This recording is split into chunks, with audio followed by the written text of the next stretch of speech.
رفتی هر جا شدش دلت تنگ، بزن زنگ بهم، میدونی که پیشتم یه دقیقه نشده،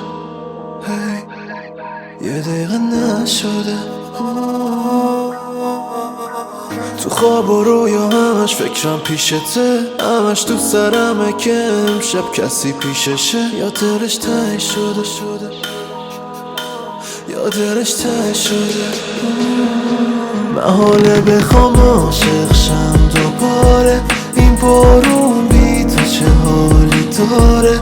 دوتامون تنگ شده دلمون، اما چشامون عشقی با بارون دوباره. محاله من عاشق شم دوباره،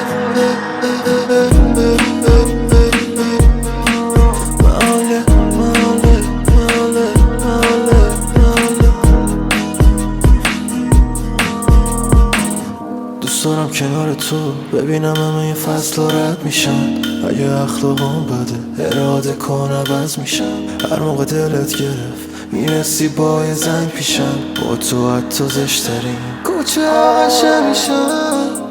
دیدی همه روزامون رفت، همه خاطراتمون رفت، دستمون به کجا رسید.